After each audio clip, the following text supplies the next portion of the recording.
ที่น่ากลัว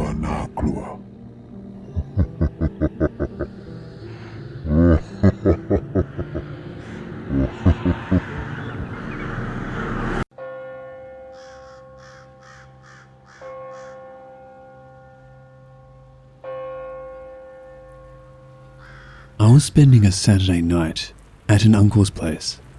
He was scheduled to fly to Japan on the following Sunday. He is staying in Yishun. My family members left for home and I was the only outsider left at my uncle's place. Well, it was a normal night, except for the fact that it was especially cold. I thought it was the rainy weather, but I was wrong. Before going to bed, my uncle gave me a small mini Quran. He told me to place it under the pillow. Being a small kid still, I obeyed without asking anything. Later that night, I couldn't sleep. I kept tossing on my bed, turning left and right. It was during this point when I was actually falling asleep, when I noticed something that I will never forget. At a corner of the room, the part where the walls meet the ceiling, I saw strands of long hair hanging down. There was no head at all, just hair. I heard nothing either. Being as gullible as I was, I went back to sleep. This is the first time I'm telling this story.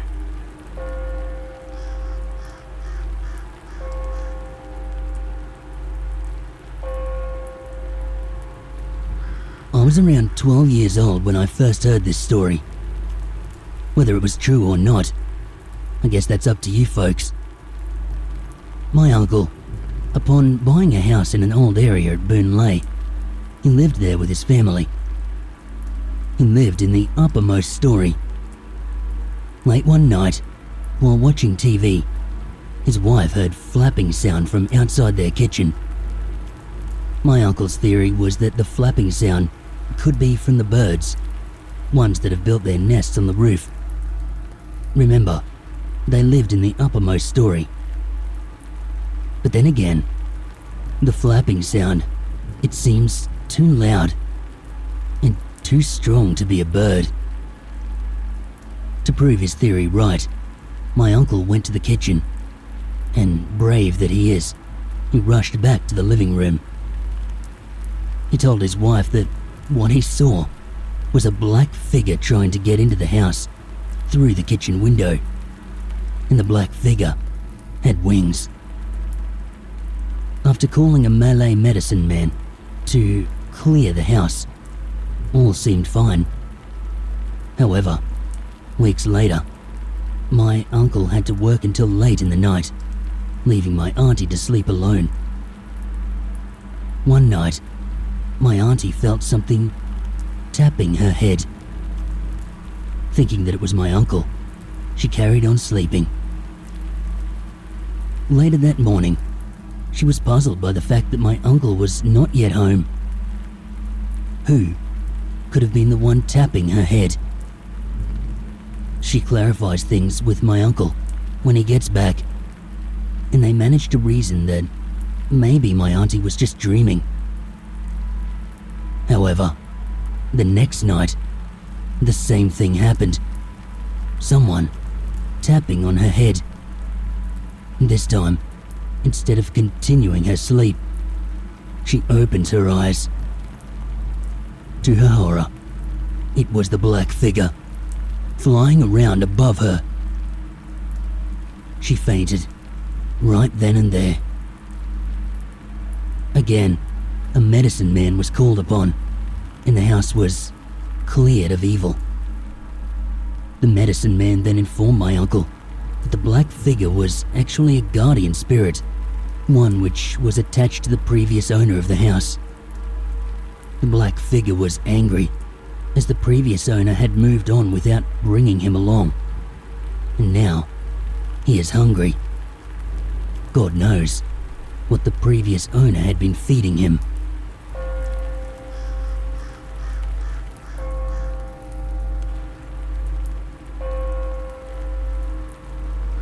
There are lots of strange things about my house, and I would like to begin with my first experience.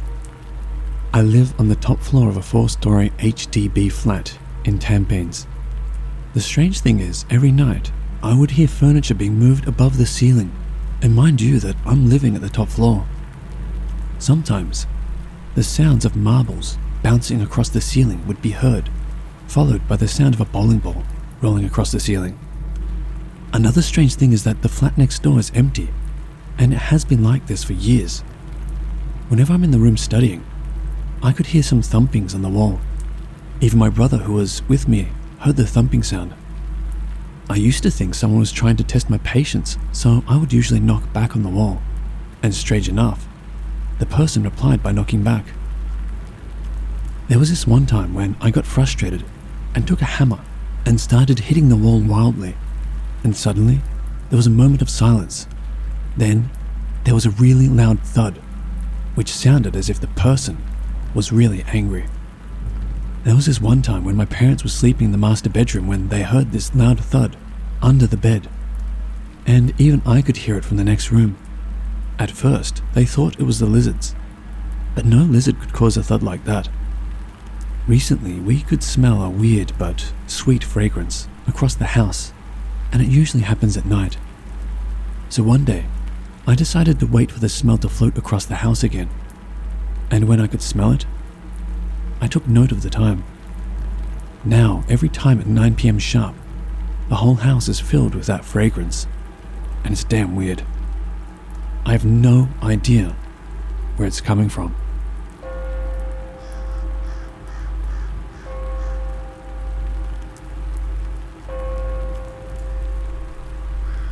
This incident occurred when I was in my kindergarten years. At that time, I had not moved out to my current house yet.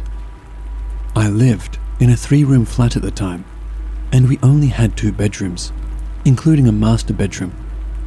The kitchen was directly facing the living room. I remembered that my grandmother had just passed away, but my grandfather happened to stay over at my house for the time. As we only had 1 bedroom, which me and my siblings shared, my grandfather suggested that we, kids, slept with him in the living room, just to keep him company, and this went on for as long as he stayed with us. There was one particular night when my sister and I simply could not sleep, although the weather was very calm. We were teasing each other when my sister suddenly told me not to look at the kitchen, which was facing us. She said to me, "Kay, don't look at the kitchen, there's a ghost in there." However, me, being a curious little girl, decided not to listen to her. I climbed over her and took a peek at the kitchen. Sure enough, there it was.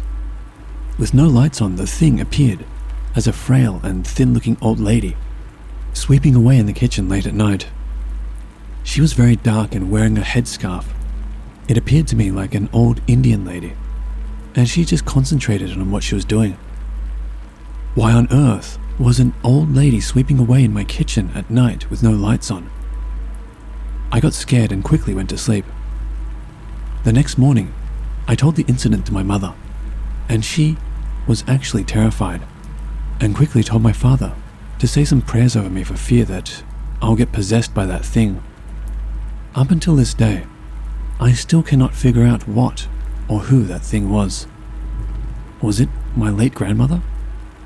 Or was it just another wandering spirit?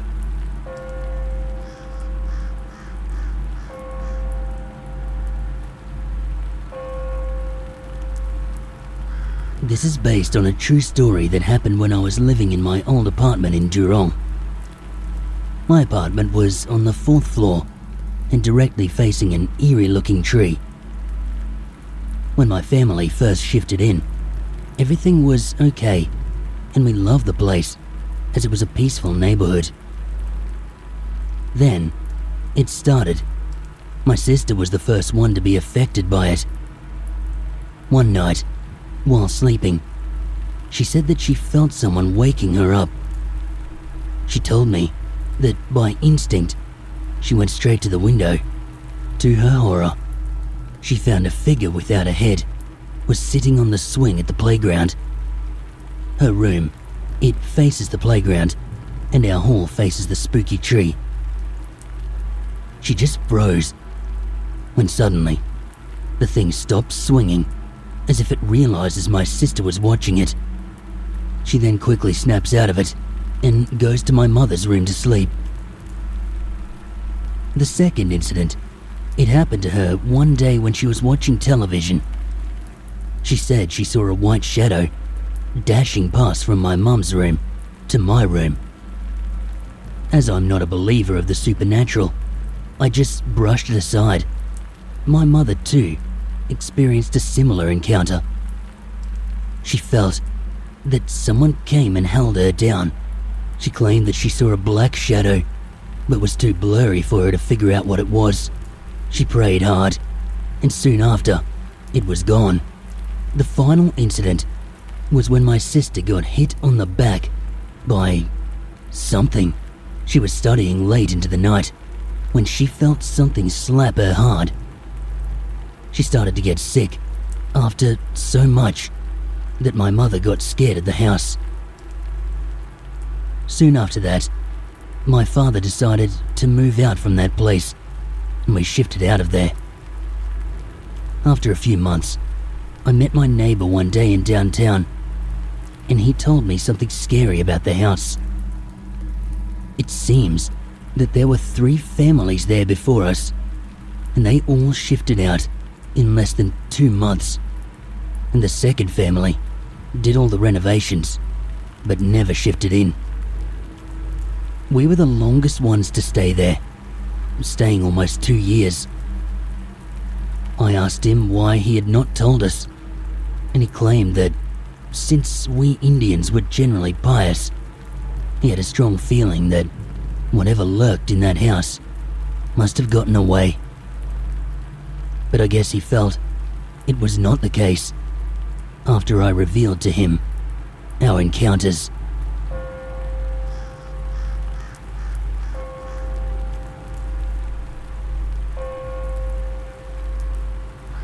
Okay, this did not happen to me, but to a friend who lives somewhere in Jalan Tenaga.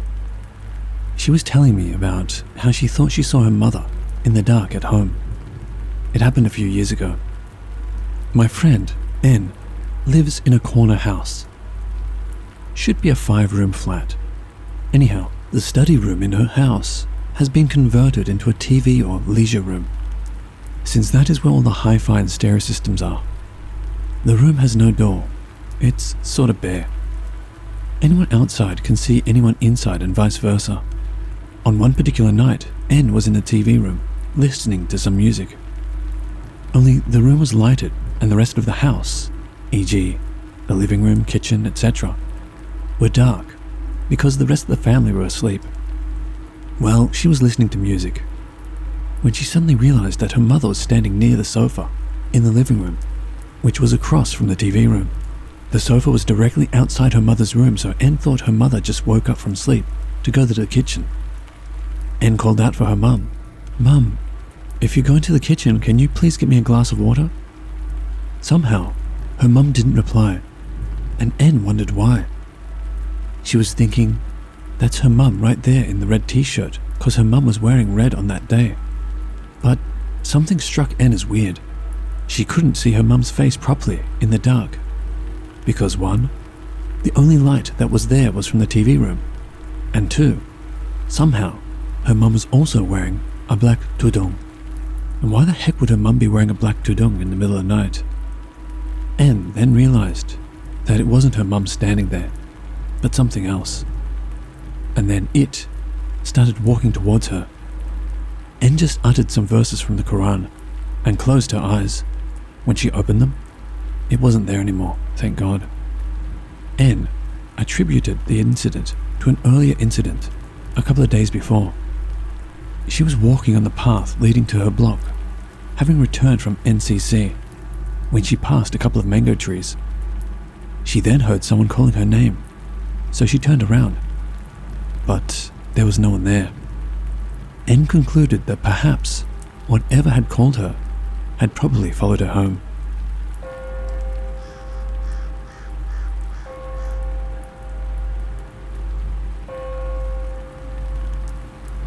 This incident happened to me twice in my house and once to my mother. I really feel that something out there just wants to have a night's rest at my house for a while. Let me tell you the first part. That time, my sister had just gotten married and they went for the honeymoon. Their room was vacant and my mum asked me to sleep in their room because if there is no one sleeping in there, there might be someone else sleeping there. And true enough, that something out there slept with me in the same room. I sleep on the floor because I don't feel good sleeping on the double bed. It's near midnight and I couldn't sleep. I kept turning and turning around restlessly. Suddenly, I heard this loud snoring. I tell you the truth, it's very clear, and it couldn't be my brother who was sleeping in the room next door because the sound was on top of me. I mean, on the bed. I was in shock and tried to hear the sound properly, and the snoring sound was so hard. I quickly closed my eyes and covered myself with a blanket and prayed hard until the next morning. Then I told my mum, who did not believe me. The second time was in my own room, and that time it was only a few months after the first incident. And it was only me and my brother-in-law who was in the house. He was sitting outside in the living room, reading newspaper, and I was trying to get some sleep in my room. Suddenly I heard the snoring again, and this time I'm very sure that it could not be my brother, and no one else was sleeping at the time. The sound was at my feet. I slowly curled myself up and covered myself with my blanket and prayed hard. The next morning again, I told my mum. This time, she had to believe me. The third time, my mum had heard it herself. My father was sleeping on the floor next to her, and suddenly she heard the snoring at her feet. She asked herself whether it was my father or not. She was sure it was not my father, and she quickly woke him up, but then the sound went away. The next day it's her turn to tell me, and I told her, "See, you should trust me more." From then on, she trusted me. Well, whatever the thing is, I hope it won't come again and disturb us.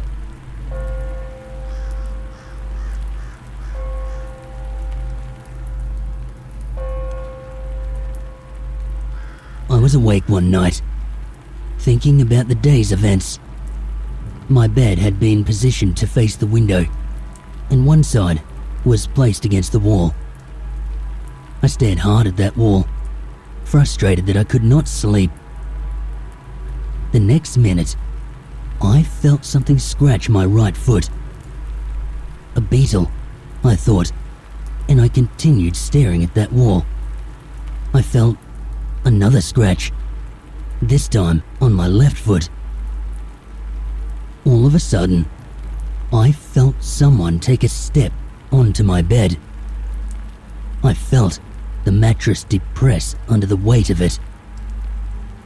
I called out my baby brother's name, thinking maybe it was him.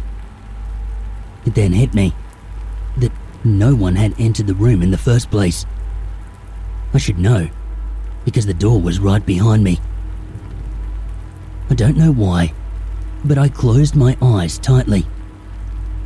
Anyway, I was beginning to freak out and got ready to bolt when I felt this immense pressure pushing down on me. I was paralyzed. I could not move a muscle, not even to shout. Boy, was I scared. All this time, I was facing the wall to my right. The next thing that happened gave me recurring nightmares. I felt this presence lying on top of me, and I could feel its head right beside my exposed neck. It was breathing heavily down on my neck. Hell, was I frightened. I started to scream verses in my mind, praying furiously all the Quranic verses that I'd memorized. But when I'd started to recite in my head one particular verse, the Surah Yasin, which I had memorized, I got stuck halfway. It was at that point I heard this thing laugh at me. Believe me, it was not funny. Its voice was very deep and sinister. It then said something to me, which sounded like muffles. I couldn't quite make it out. It was in another language, alien to me. I wished I was dreaming, but I could still hear my brother typing outside. I resumed praying, only more careful to pronounce the words. The pressure slowly lifted. Once I knew it was gone, I ran out of my room. True enough, my brother was outside, typing his report. I was dumbstruck. I couldn't utter a word. My brother asked me why I ran out of my room. He added that my face was frightfully pale. "You look like you've just seen a ghost," were his exact words. Huh, easy for him to say. I crashed with my parents for the rest of the week after that incident. Well, I've moved to my new house now, also in Pasir Ris. And recently, I felt the presence again. Sometimes, I feel it as often as once a week. I don't know what it wants, or why it came back. But I've not told my parents, yet. I just pray that I will not be harmed by it.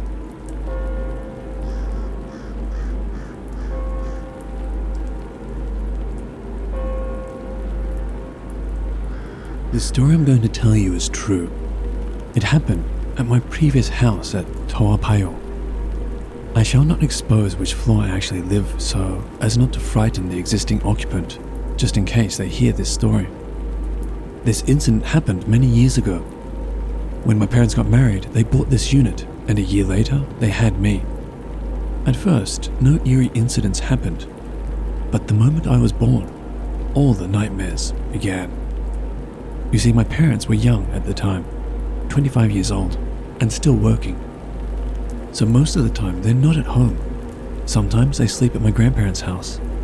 But only after they got me, they started to spend more time at home, and my mum resigned from her work to take care of me full time. According to my mum, when they first brought me home from hospital, I refused to be in the house by crying hysterically.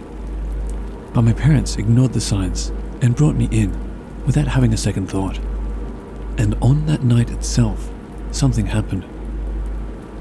At around 3 a.m, my parents, who were sleeping in the living room with me, heard clinking sounds of keys, as if worn around the waist of somebody in the kitchen toilet.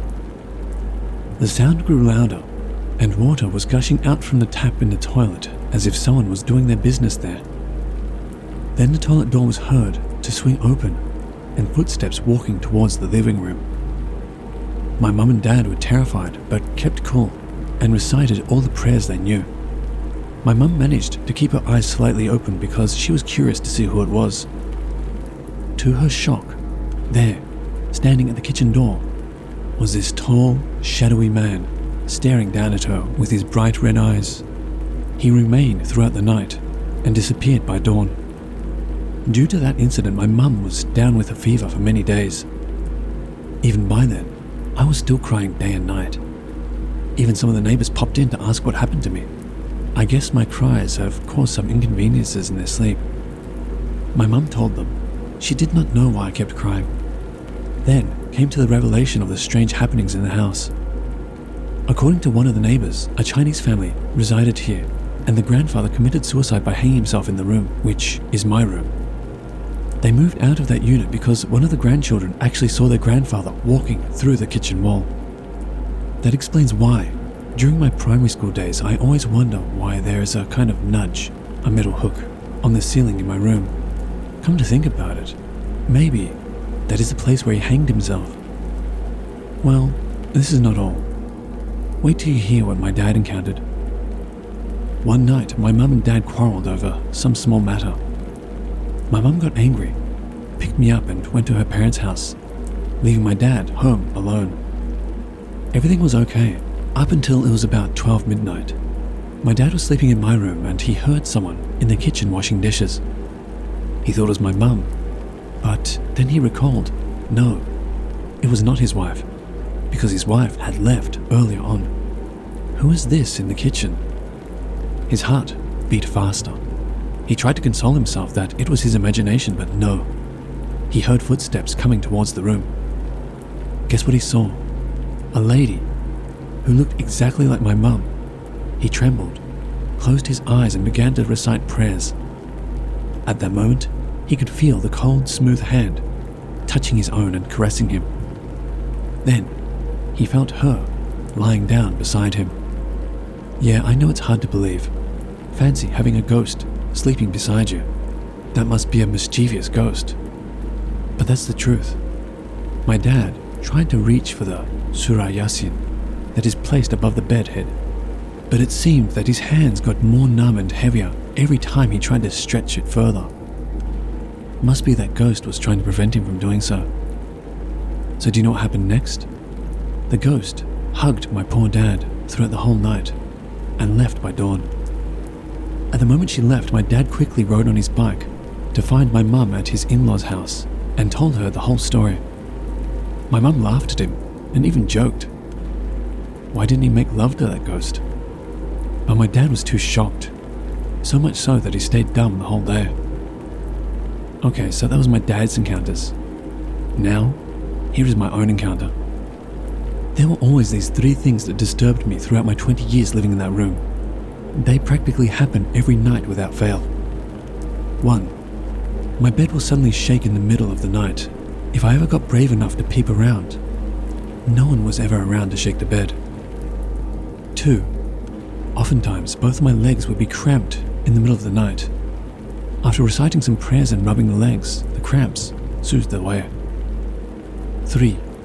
The scratching sound at the aluminium window, as if done by sharp, long fingernails. Could it be the Pontianak? Only God knows. And there was only one incident that I could not possibly forget throughout my whole life. It is a nightmare that I had. One night I dreamt that I was being dragged by a very strong force from my bed to my room door. It seems so real because I'm sure that I feel that bed shaking again before being dragged down from the bed to the floor like a hostage. I tried to shout out for help, but my voice couldn't come out. I felt like I was choking and couldn't breathe. I recited all the prayers I knew, but still this fellow dragged me.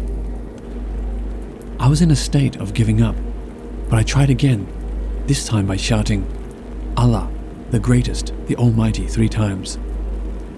And that fellow dropped me so hard to the floor, exactly at my room door. I suddenly woke up from my dream and thank God I was still on my bed and not at the room door. I was so shaken up by the dream because it seemed so real and I could actually feel my backache that I slept with my parents for the next month. Although I have stayed for 20 years, surprisingly, I had only ever heard the Pontianak humming a song once directly outside my window, and that was enough to make my hair stand on end. Due to all of these unwanted incidents, my parents had actually consulted a bomber to cleanse the house. It is found out that the disturbance came from a ghost called Jarenkong, maybe the unrestful soul of that suicidal grandfather. Although the house has been cleansed and the ghost has been thrown to the nearby forest, that fellow still comes back to the house, except that he couldn't enter due to the protection. Well, funny but true, there's one time we found a few baby footings in black shade on the upper part of our front door, and in my room itself, at the aluminium window, there are 4 fingerprints, as if someone was trying to open the window from outside. Though we tried to clean it with detergent, it still can't be erased, so we paint over it. And throughout my stay there for 20 years, it was like hell. My parents always quarreled with each other, and they even came to the stage of divorce. Luckily, we were able to calm down and did more prayers together. This helped to improve the unexpected strange feelings surrounding the house. It's true that even when we're performing prayers, we can feel that something is watching us or surrounding us. We could no longer stand such things and finally agreed to buy this new house at Hogang and move out from that hell house. I've stayed at this Hogang house for nearly 3 years, and so far, no weird incident has happened. Except that I miss the shaking of the bed. You know, fancy living with it for 20 years and suddenly, it was just gone with the wind. And the best part? The occupant who took over the unit after we left is a Chinese family, and it happens to be my younger brother's primary schoolmate. Well, I wish them good luck. I hope nothing bad happens to them.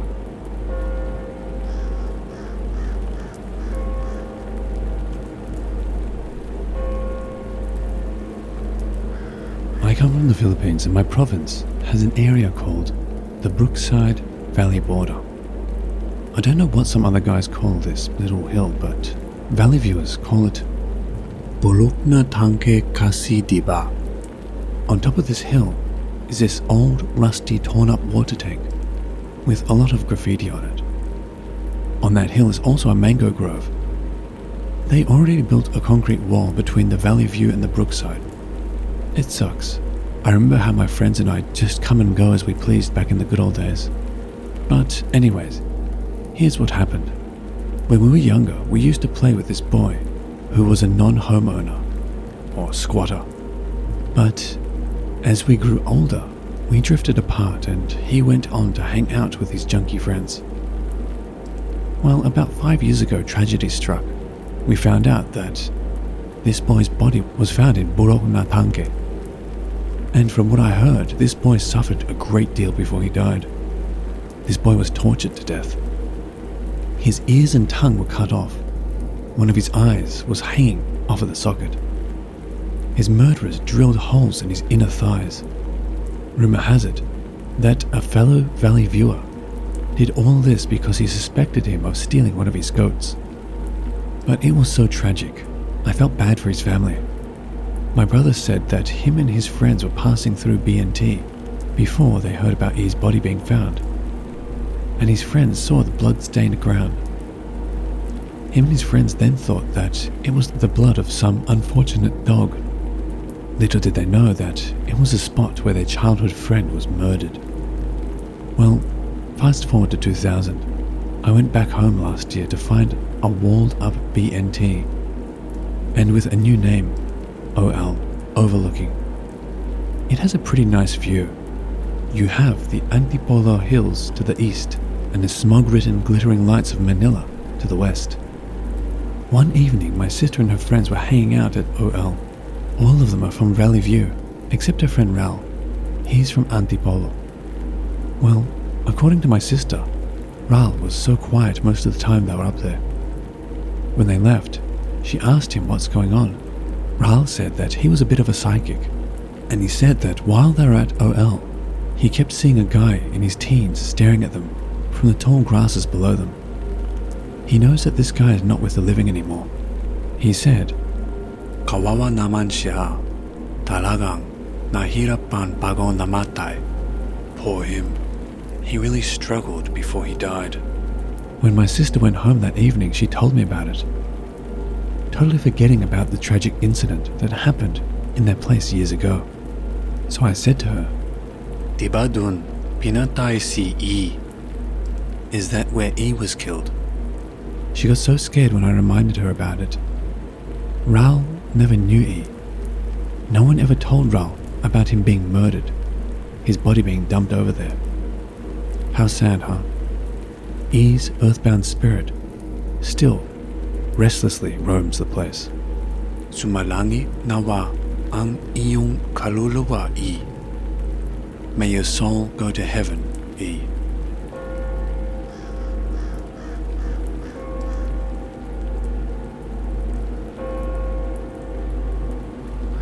This happened some time ago in one of the known condominiums in the business center, Ortigas, Pasig. A year after I graduated from college, I was hired as an online English teacher of a Korean company. I was assigned to work in the split shift, so they offered me to be a stay-in teacher in a company-owned condo unit. Together with other teachers who worked in the same shift, I agreed to the offer. This is when all the horror started. The first night was okay. I can clearly remember that I was the only one in the bedroom because my roommates were still at work. I closed the door and was in total darkness. I've always been a sleepyhead. I can sleep wherever and whenever. The next day I met my roommates and co-teachers. They were all kind. The first and second week at work was smooth. Even the third week was. Until one night, somebody whispered in my ear while sleeping, "Tulugang moko, help me." I woke up to it. We were 4 girls in the second bedroom, and there were 3 bedrooms in the condo. I was on the second floor of the double-deck bed, so nobody will be able to reach me that high. Otherwise, I would feel the bed shaking. I ignored this incident, but it had already been 4 nights and I still hear the same voice, disturbing my sleep. It was then that me and my co-teachers were having dinner in the condo. They talked about a kid whom one of my co-teachers would see from time to time. One of my co-teachers asked my other co-teacher, "Do you still hear the girl?" My other co-teacher said not anymore. That rang a bell, so I asked them what it was about. My co-teacher told her story about how she would hear a girl asking for help while she was sleeping. I couldn't believe how her story was similar to what I am experiencing. I told them that I've been hearing somebody whispering in my ears for the past few days. They were thrilled upon hearing it, except for one of my roommates. She told us that she has been seeing the girl whispering in my ears every 2:30 to 3 a.m. She said she can see ghosts. Another revelation unraveled when they said the one I replaced experienced the same thing. That night, I slept next to my roommate who was sleeping on the first floor of the double deck. At last, I was able to sleep soundly. However, one night I decided to sleep on my assigned bed again. In the middle of my sleep, I suddenly woke up to pee. It was dim in the kitchen and living room. When I got out of the toilet, a very tall and dark creature was sitting in the kitchen. It was looking at my other co-teacher, who was then sleeping on the sofa in the living room. Suddenly I woke up to a scream. All of us gathered in the living room. We were all calming down my co-teacher, whom I saw in the dream. She was crying. I asked her, "Did you see the tall and dark creature?" Everybody was shocked when I asked her the question. We were all terrified. As nights went by, this thing happened every night to us. Being a Christian, I prayed and tried to be courageous, until I had enough. I was torn between pursuing this job or having a good night's sleep. After 3 months, I decided to just quit and return home. On my last day in the condominium, I told everyone that I will cook for them as a thank you and farewell. It was a Saturday, so some of my co-teachers went back home and some of them stayed. Unfortunately, I was not able to buy all the ingredients for the dishes. 3 of my co-teachers volunteered to buy the missing ingredients. Me and my 2 co-teachers were left in the condo. One of them was taking a shower, and the other was napping, and I was cooking for the early dinner. I heard, "Psst." It was a soft call. I didn't mind it. Psst, psst. It got louder. Psst, psst, psst. It was clear and audible. I was scared. This isn't a dream anymore, and it's daylight. I was about to call my co-teachers, who were with me, when the door opened. Thank God. My co-teachers returned from their grocery store. I told them about the sound I heard. They said they also experienced it once before. The food was ready, so we called our co-teacher was taking a nap. For some reason, she couldn't get out. She got locked inside the room, which never happened before. Before 7 p.m, I left the condominium and didn't go back. The following week, I went back to the office to do some HR stuff. The HR asked me the real reason for my resignation.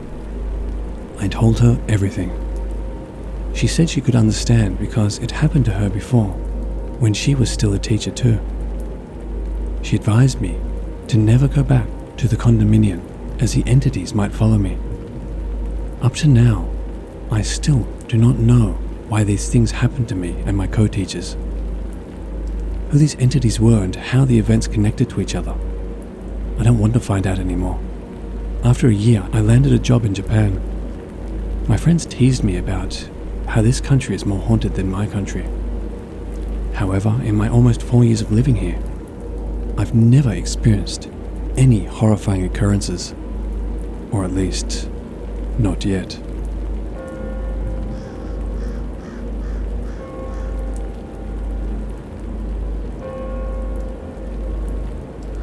When I was a child, I used to see ghosts in our old apartment in Manila. Mostly, they were just blurry figures of a person that was just passing by.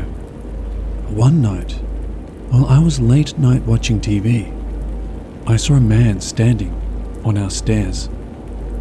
The man was wearing all black, and I could clearly see his face. I could even see that he had a shaven head. He didn't look menacing. He was just looking. But I was so scared that I peed my pants. I told my mum about it, but she wouldn't believe me. My dad at the time was a delivery driver, so I barely saw him. We moved to another town a few years later. Decades later, while we were reminiscing about our life in Manila, I told my family how I used to see ghosts in our old apartment. My dad was shocked. He told us he used to see ghosts too. He asked me why I did not say anything. I said I told my mum, but she wouldn't believe me. My dad said he used to see a black figure of a man on our stairs whenever he came home from work. My younger brother told us that he used to see the same black figure around our house. Then, I told him I could see him clearly and described how he looked. My dad told us the reason why he had to do a blood sacrifice of a chicken is because of the ghosts he saw. He thought he was just too tired from work. And then, he told us the history of that apartment and who he thinks that ghost is. A few years before we moved into that apartment, there was a tenant who committed suicide by hanging himself on the stairs. He was a nursing student studying for his licensure exam, and he rented that apartment alone so he could focus. But due to the pressure from his father, who is a military man and beats him, he decided to end his life. Ironically, I am now working as a nurse, and my brother is in the military. We did not know this story until this year.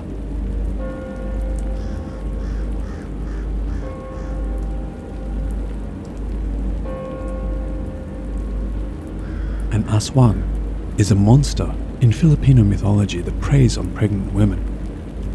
Unlike the grisly attacks usually shown in horror movies, however, these monsters apparently just prey on the life essence of the unborn baby until it dies and the mother miscarries. The scary part is that these monsters are also part human, meaning they could literally be anyone during the day. This happened in Metro Manila around 2011. My cousin told me the old man with the new neighbors asked me if you were pregnant. I was shocked. I never even told my family yet. I was 21 and worked nights in a call center. I never go outside when I'm home, and I was only a few weeks along, so I know I wasn't showing yet. How did this nosy old man know? The said neighbors were new in town, coming from one of the more popular provinces in the Philippines, where witchcraft and aswangs are still the norm. They were friendly enough though, so no one really had anything bad to say about them, other than the nasty rumor that they know about aswang. When I was about 8 months along, I was watching late night TV with my brother at around 2 a.m. Something big landed on our tin roof, strong enough to rattle the windows. My brother and I looked at each other with wide eyes as we listened to the footsteps. Yes, footsteps. Stop right on top of us. I was never a prayerful person, but at that moment I called on gods and saints and angels to protect my baby. Then I remembered my grandmother's story about how she escaped an Aswang attack by placing a pillow between her legs to mask the baby's scent. So I did just that. We had no idea how long we waited. Seconds, minutes. But we heard another jump and then silence. Until this day, I was glad that my brother was with me to vouch for me. I still can't believe it happened, and it happened to me. Then I remembered the nosy old man. Could it have been him? Just something weird and mysterious, I suppose.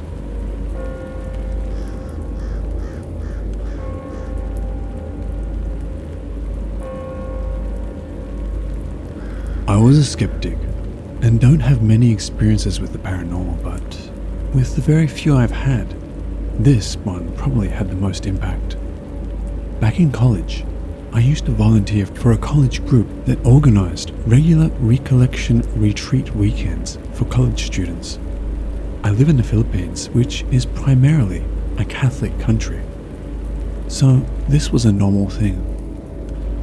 One of our usual venues was an old dormitory in one of our most prestigious universities in the Philippines.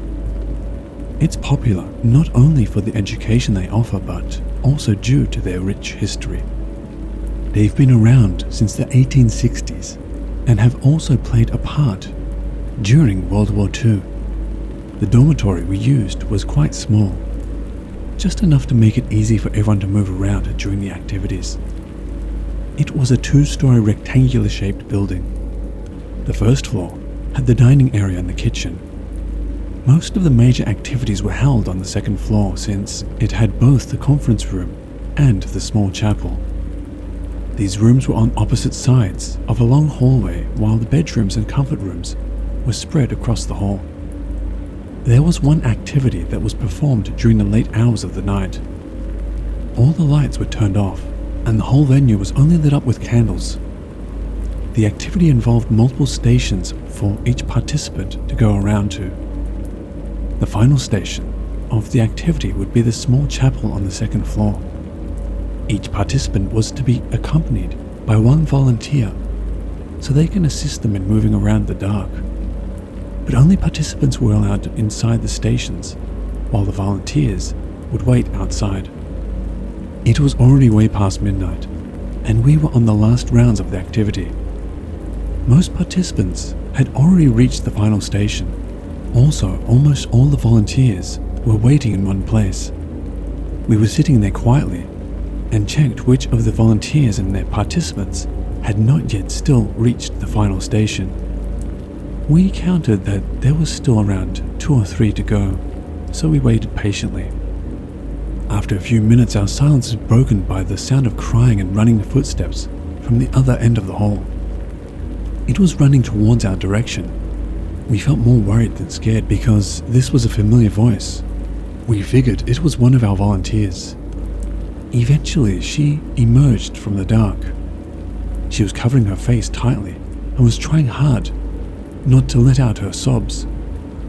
We couldn't get anything from her as she was so hard in panic for her to speak. When she calmed down a bit, we asked what happened. With a struggle, she explained to us how she was in the comfort room across the hall beside the conference room. When she got out of the stall, she was surprised to see an unaccompanied participant in the comfort room. The participant was facing the sink. The volunteer stopped the story from there. With wide eyes, she asked us in Filipino, "Do we have a candidate or volunteer who is wearing a tank top and striped pants?" No one answered. When she saw the confused looks on our faces, she cried again and shouted. She turned towards me, and she was faceless. No one knew what to say. We didn't know whether to believe it or not. We just tried to calm her down. Nothing was mentioned about the incident the following day. I guess we all decided to just forget about it, or to believe that it was just fatigue that made her see things. The regular retreats went on consistently. We would still use the same venue multiple times and no similar incident happened. A year after, I was invited to volunteer again. No volunteer from the incident was able to say yes to the invite since they were all busy, as most of them were already in their senior year of college. All of the activities went smoothly. During the second night, as everyone was starting to prepare for bed, I made rounds to all the bedrooms to check if any of the participants needed anything. Everyone was pleasant and was just happy to get some rest. As I was about to leave one of the rooms, one of the participants approached me to ask, "Is there a volunteer wearing a tank top and striped pants?" I was stunned. This participant was a total stranger to any of the previous volunteers. There was no way he knew about that story before that weekend. I never got to answer him back. I just left the room and told nobody until the end of that weekend.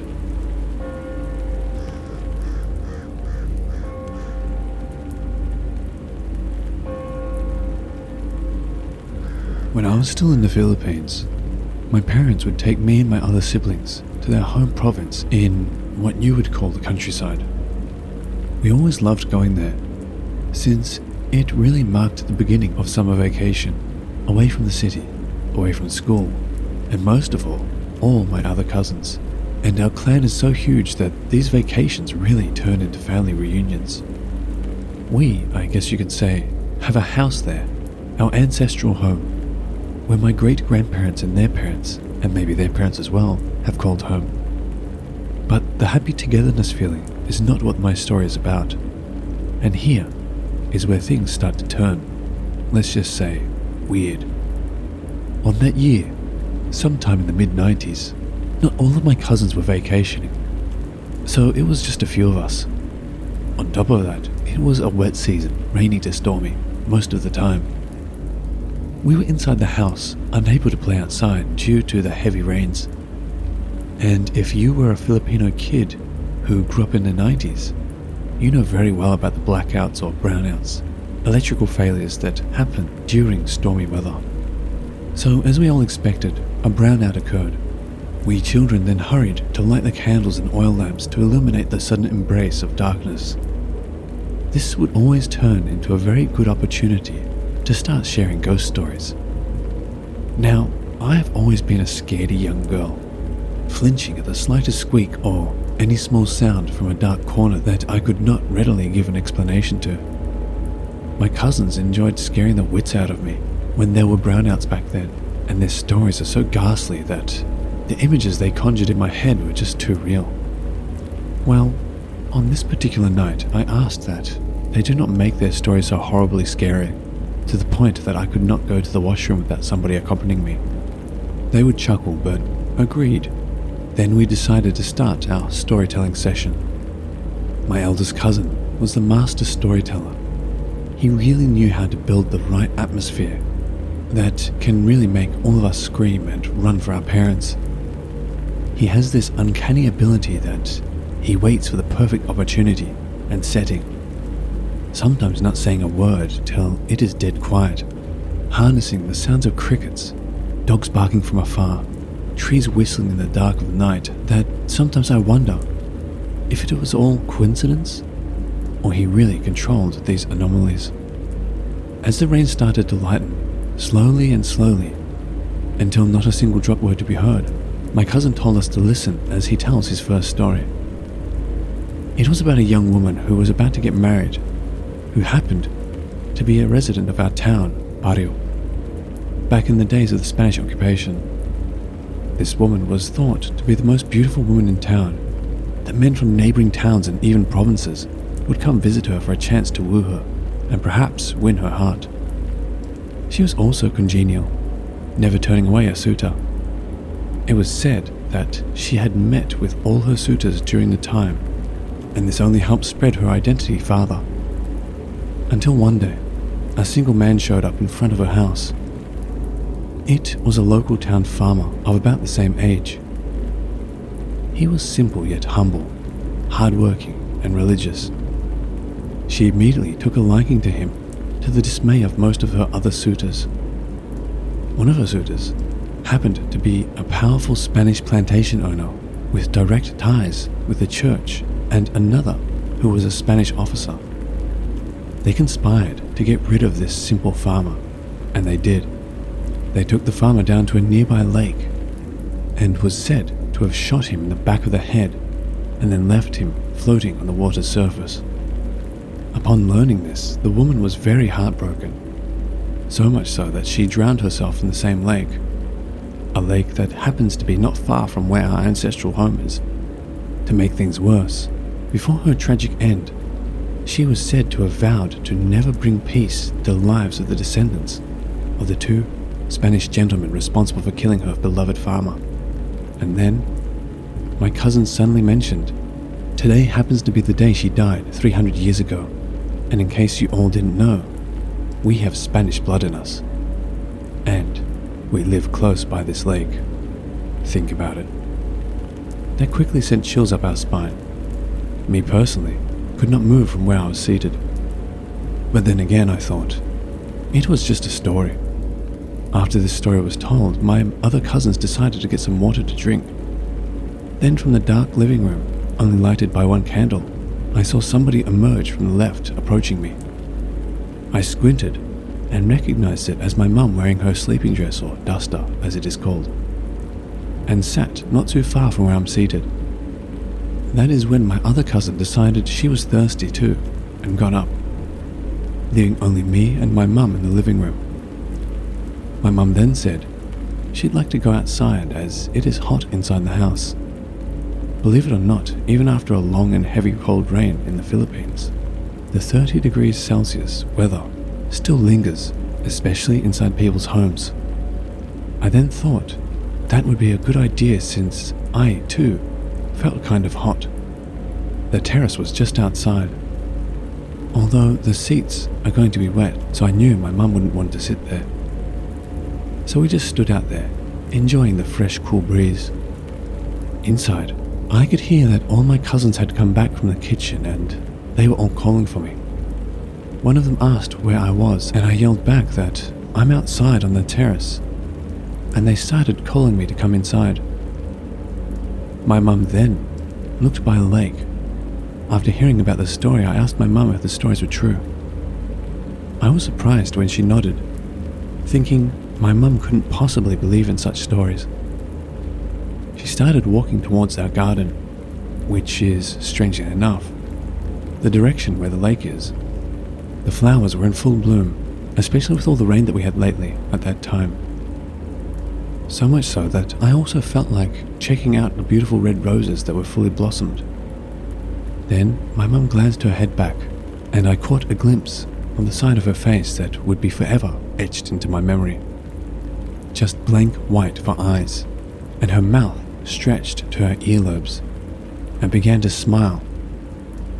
That is when I woke up from what seemed to be a stupor, and I heard my cousins hysterically shouting, "Christy, bilis!" which is translated to, "Christy, hurry."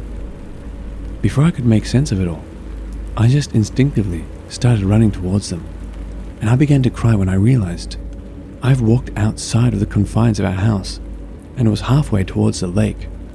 And to make matters worse, I was being followed by what seemed to be a floating white dress. I did not bother to analyze who or what it was. I just kept running towards my horrified cousins, who were peering out the window from inside the house. I then recognized my sister crying while shouting, telling me to hurry and never look back. When I got inside the gate, apparently, I got the feeling that I wasn't being chased anymore. My aunt's dogs were suddenly baring their teeth, growling at whoever or whatever was behind me. Being a religious family, the gate was also adorned with crosses. And by the time I got inside, we all heard the most sinister laugh, a laugh that I suddenly remembered as I wrote this story. Not something you'd want to hear, believe me. I continued crying while all my other cousins came to me, reassuring me I'm safe now. It was such an unforgettable story that every time I recall the event, I can't help but wonder, what would have happened if I did not hear my cousins yelling?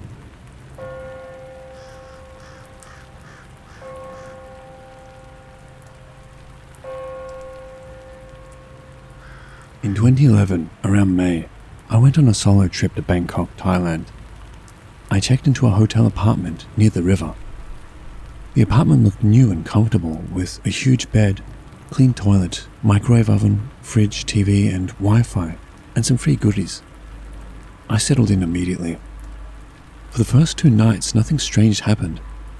But on the 3rd night, I had the air conditioning on, TV on for some noise while using my laptop in bed, chatting away with my friends and former boss. I heard a faint noise coming from the balcony. It sounded like someone was breathing. Gasping for air would be a better description though. Now, the balcony is located on my right side and the entrance to my room is on the left, opposite to each other. The balcony light was on, and the curtain was also drawn. If there was something, I suppose I would be able to see, as the light would cast a shadow. However, I didn't see anything, so I ignored and continued chatting online. But the noise kept coming.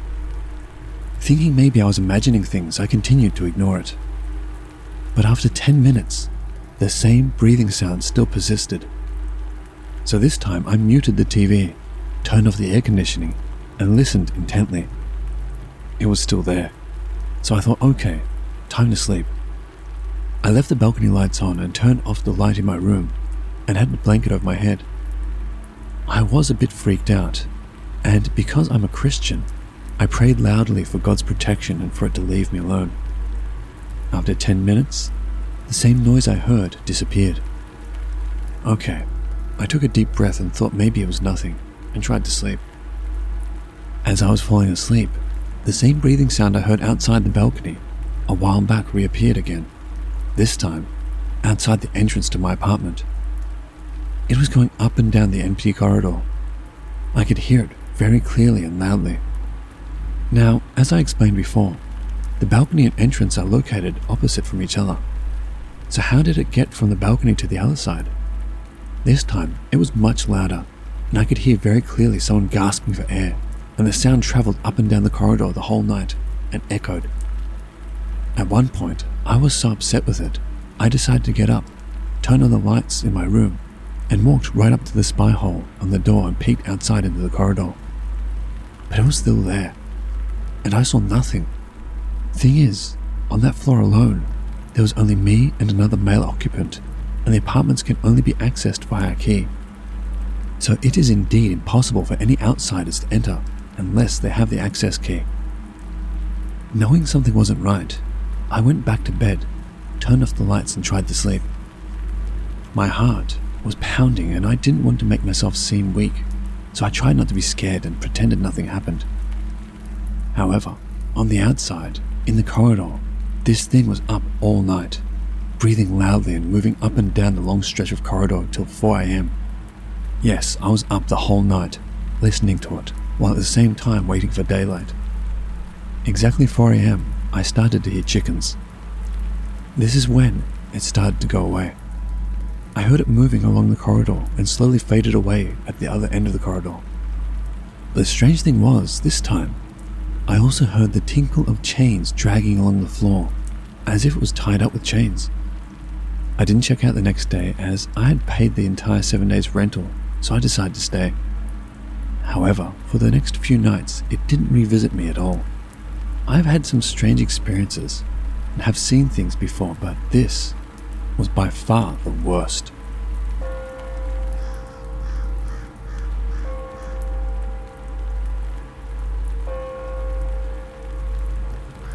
My 2 girlfriends and I decided to go to Thailand in 2004 after the tsunami and help them clean the island of Koh Phi Phi, as we were offered this assignment by our local university. Everything was fine and we helped clean things all over the island. We usually take turns with the other volunteers to take off days. When it was my turn, one of my girlfriends, Joey, decided to take it with me as we really wanted to go shopping. We were recommended a hotel by the locals as we wanted to save money on lodging and spend more on shopping. It was a gloomy hotel, but it's the same everywhere at 11 p.m. in Phuket. So we checked in and left immediately for shopping, and returned only around 3 a.m. Our room had 2 single beds with a side table in the middle and a telephone on the table. There was also a picture of a regal-looking lady above the table. Her look was very stern and fierce, and as we were comparing about our buys and giggling away, I suddenly noticed the face of the lady. She had a full grin on her face. Joey followed my gaze and was stunned herself. We carried everything by hand without bothering to pack and ran out and then checking out. Only after reaching a coffee shop did we pack our stuff and waited for dawn with many cups of coffee to keep us awake.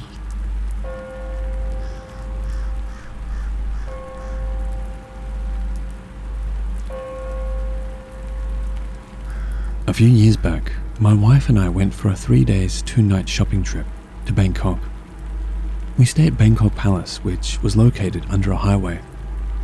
We arrived in the afternoon and checked into our room on level 3. It's a long corridor with well-lit wall lamps, and our room is in the middle of the corridor. We unpacked all our stuff and went shopping. Nothing unusual to this point. We returned to the hotel after supper, which is around midnight. This time the corridor looks very dark, as most of the wall lamps were not working. While walking towards our room, my wife grabs my arm, walking closely beside me. As she is very easily scared, I don't think too much about this and moved on to open the door. After opening the door, I turn around and saw my wife staring at the end of the dark corridor with a pale face. I asked her, "What are you looking at?"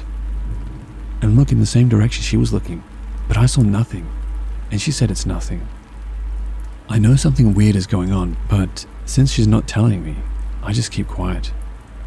That night I stay awake and make sure I sleep after my wife. Nothing strange happened. The next morning we were ready to go shopping again.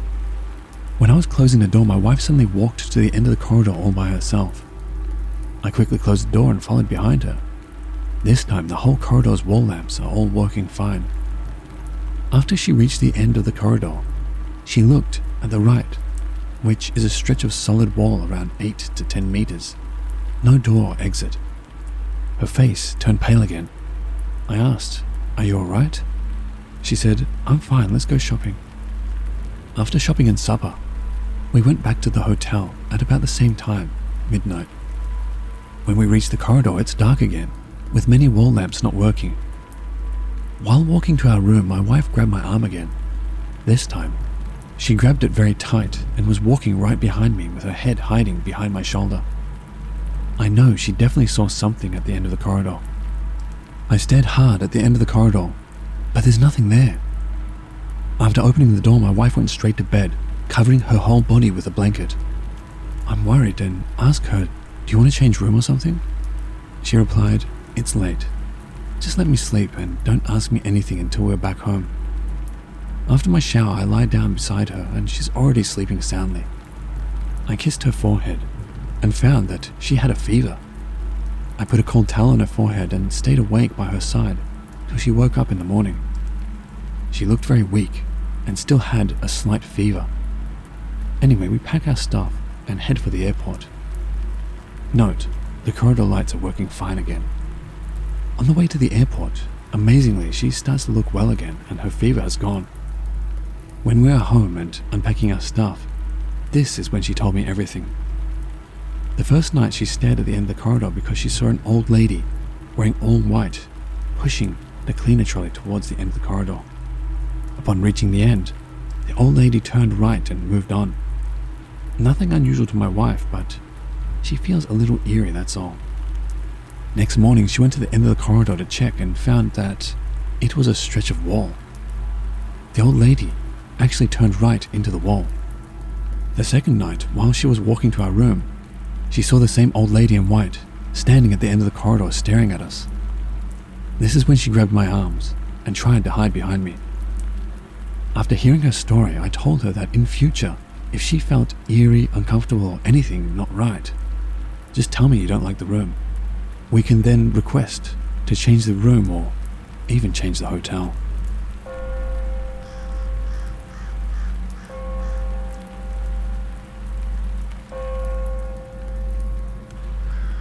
On one of the holidays, my family, which consists of my son and husband, decided to go for a short holiday trip together with my mother and mother-in-law. At that time, it seemed like a good idea, and coincidentally, although it was a last-minute decision, there were rooms available in the usually peaked holiday season. 3 days before we took off to Hadyai, Thailand for the holidays, my son fell sick for 3 days, but was however assured by the doctor that he would heal soon. On the journey to Hadyai, my son seemed to look better, and when we decided to make the first stop at one of the Kwan Yin Ma temple, he was feeling much better already. But as soon as we checked in to one of the hotels at Hadyai, my son immediately took in fever and vomited a little blood. Perhaps it was due to the pizza my husband ordered for him over lunch. Strange things started happening while we were having a massage at our rooms. The hair dryer at the bathroom started to switch on by itself, causing a massive noise in the bathroom.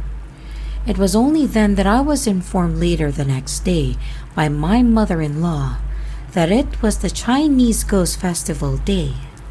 For a Chinese, it would be unwise to travel during this time of the year, and if you happen to be unlucky and accidentally bumped into one of the spirits, you may be facing great danger ahead. That day, I was fuming with anger over my husband's stupidity. How could he have made such a decision knowing that it was this time of the year? That night, we slept soundly. Because my son was still ill, he slept in between me and my husband. Strange things started happening again. This time, I heard someone playing the little bells on my anklet. The funny thing is, while all this was happening, I was keeping still, not moving an inch, and yet I could hear clearly the ringing sound of my anklet's little bells. I was dumbstruck. Fearing that the ghost may disturb my son, I took the courage to wake up, switched on all the lights including the bathroom lights, and then sat up. At this time, my husband woke up and was puzzled of my actions. I explained to him to caution tonight, and he immediately knew what I meant. The rest of the night was at peace, and after, I switched on all the lights off in the room, and the room was quiet. Perhaps the naughty ghost just wanted to play, but meant no harm.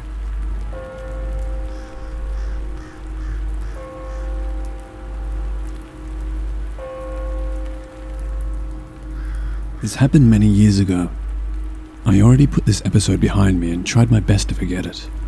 Sometimes when I think back, I still get the shivers. When I read some ghost stories, I suddenly feel a chilly wind blow into my room. Many years back, I was staying alone. Back then, I was using iPhone 3GS. As you all know, when you leave the iPhone there, after a while it will auto-lock and show the unlock screen. I remember it was an afternoon and the weather was bright and sunny. Everything was as per usual. I went to take a bath, and when I came out, from the distance of the kitchen to the living room, I saw the screen of the iPhone switch pages. I had 3 pages of apps, and when I walked near it, it suddenly changed to the unlock screen. I didn't sense anything at first. I just thought, okay, maybe still buggy or the battery has something wrong with it. I brushed it aside. Be reminded, I was alone, and also I had the password lock. Many days later, my friend suddenly called me and asked what's the matter. I told him it was him calling and asking me what's up. He said he saw my missed call. I say I never called you. Then he just said, okay, never mind. I checked my call history, confirmed I never called him. Then a WhatsApp message came in.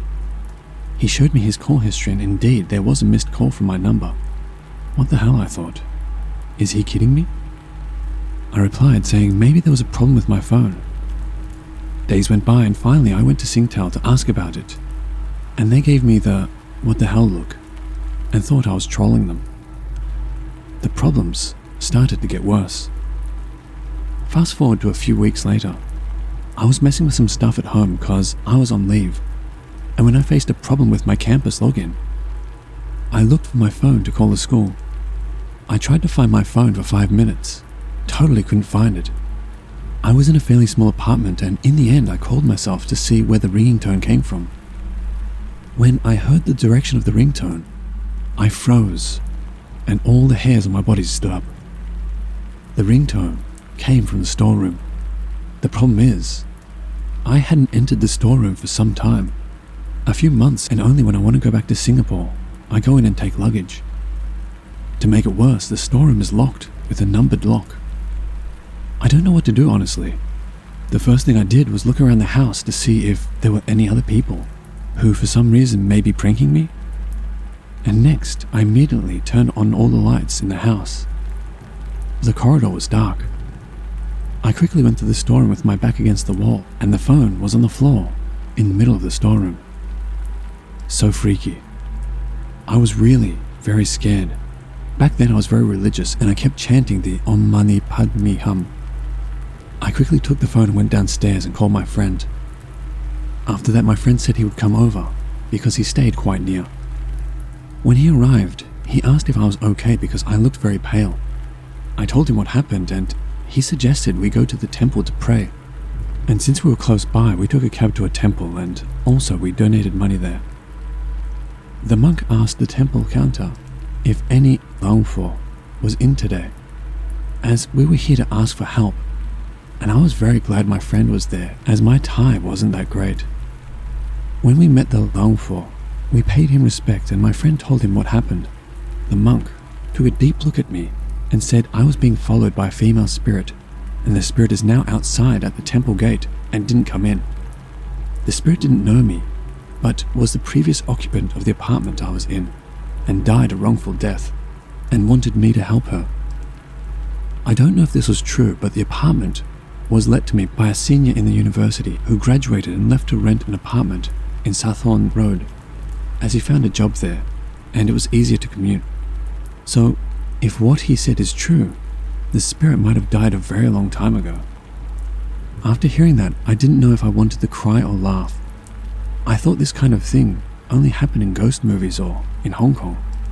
As I didn't speak much Thai, I kept silent, and as my Thai wasn't so good, I asked my friend to ask the Laungfo for help. The story is not spectacular, as there isn't 10 monks sitting in a row trying to purge any centipede or nails or fish hooks out of my body like a movie.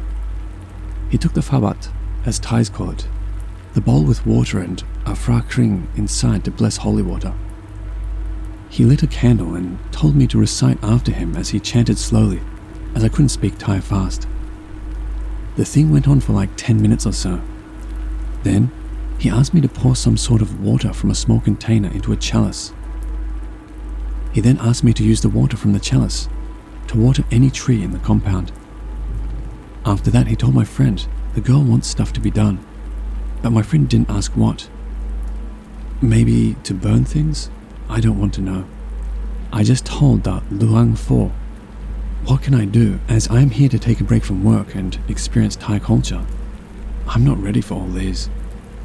The Luang Fo seemed very calm and laughed and told me not to worry, and told me she is harmless, and asked me if I had been harmed by her so far, to which I replied no, but would not continue staying there.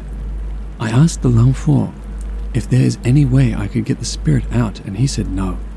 Her spirit is in the house, and he muttered some stuff to my friend. He then gave me an amulet and told me to wear it.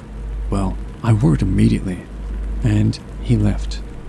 I didn't dare to return home, and my friend said if I was really scared, I could bunk in with him, but I went to his house before and it was very crammed. I didn't know what to do. I was alone in a foreign place, and such things happened. I asked him to come with me back to help me pack my things, just in case I wanted to make a run to the nearest hotel to stay should anything happen again. During the taxi ride back, I asked my friend, what did the Luang Fo tell him? He told me, I need to be prepared if I want to know. And of course, I just told him to say everything as I was confused and also helpless. He said the Luangpo said the spirit would not leave because there are some parts of her still within the house. So I asked him, what parts? He said her bone fragments, but not to worry as the spirit is that of a small female child and not a vengeful ghost. I did not grow up in a place with ghosts in my house, and I could not think of how the monk and my friend could even think this is even okay for me to go back to, but I did anyway. There wasn't a plan B and I didn't know what else to do. I went back home and my friend left after a while when I was more settled in. After my friend left, I spoke in Thai to tell the spirit that I'm only here for a while. Don't know if she understood or not. Things didn't happen for another couple of weeks, and I thought I made peace with the spirit. Why didn't I ask him to send the spirit away? Well, the first reason is because I'm there for a few months only. I don't want the monk to put up a fight and chase the spirit away.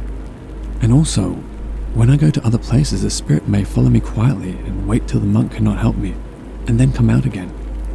The second reason was I didn't want to piss the spirit off, because after all, she didn't harm me. The third reason? I didn't want any trouble and I just hope she doesn't disturb me or make her presence known. In fact, after that, my friend went and told our teacher, and the teacher told me to think of the incident as a story and I'm supposed to tell the story in class to the rest of the students in Thai. That was some struggle at that point of time, but I did it anyway, with a lot of laughter from the class. Less than 20 students, mostly Asian, quite a group of Taiwanese and Honki in that intake. A few weeks later, I bought cashew nuts home to eat, and as I reached home around evening, I was very tired. I just threw the plastic bag with cashew nuts in it, and I went to take a bath. By then, I had somehow put the incident behind me. The cashew nuts were in one of those big packets, and inside it, there were many small individually wrapped packets, if that makes any sense. When I came back to the room, I got a shock again. The big packet had been torn open, and the individually small wrapped packets were thrown all around the room. My first reaction was, oh shit, it happened again. I told the spirit off and said I don't want any trouble, and I can't help her. I didn't sleep well that night. I left the lights on in my room and I sat against the wall, surfing Facebook in case I fell asleep. Gradually, I became more and more sensitive to those things, like my hair would suddenly stand on end and stuff like that. I went to my Thai friend again, and once again, he brought me to another temple, this time further away. We consulted the monk and again he gave me an amulet and did a blessing over me. This time, I somehow didn't have as much faith when I left the temple. Faith in the sense that there was no guarantee of my not being disturbed. After all, I wasn't harmed, and because of all these small cheap thrills the spirits pulled on me, the monk thinks it might be a mischievous and playful ghost and meant no harm.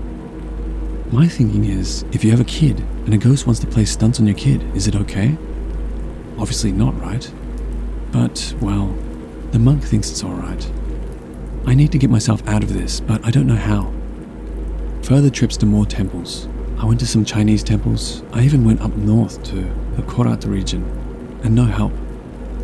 But somehow, doing all these in months, I somehow began to like Thai culture, the Thai way of life, and also their beliefs.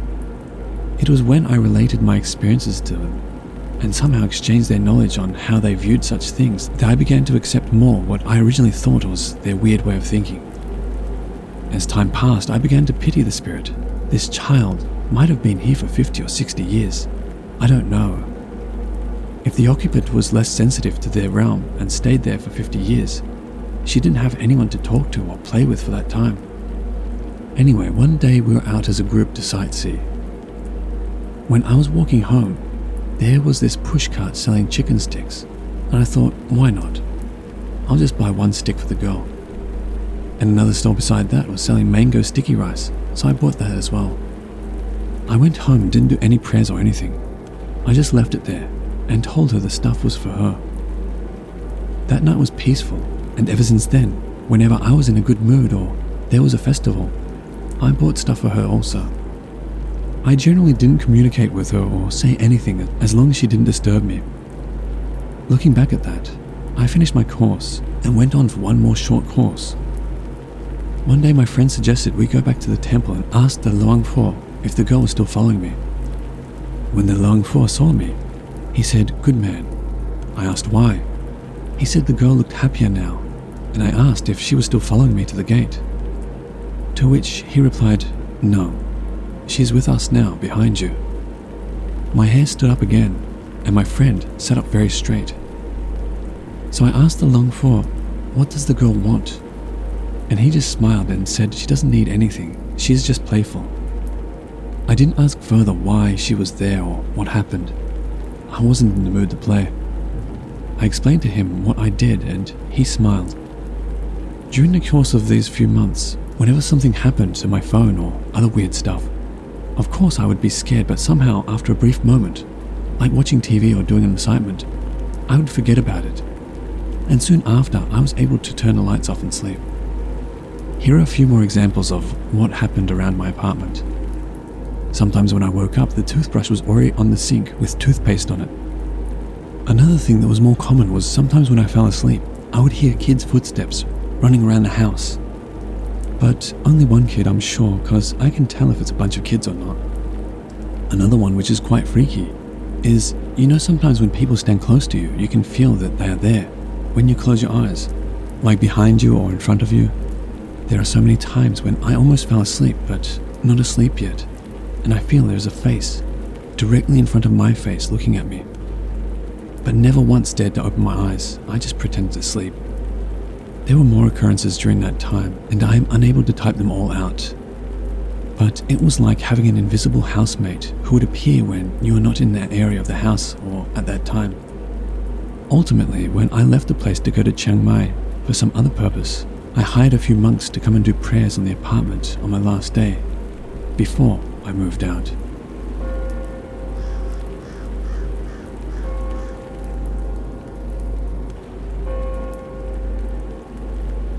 Hi everyone.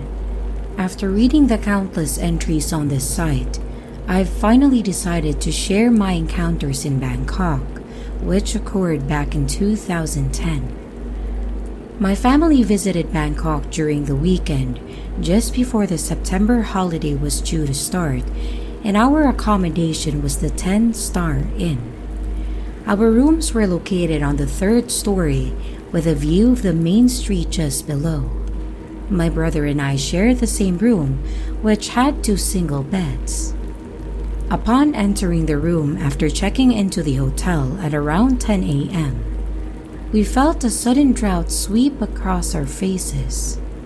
However, we just brushed that aside, thinking that the previous occupant might have just left recently, and it was what's left of the cold air from the air conditioner.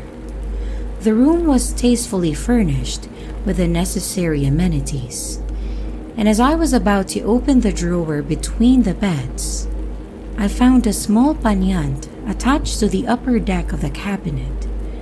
I felt strange that this thing would be placed in a hotel room, but I didn't think much of it.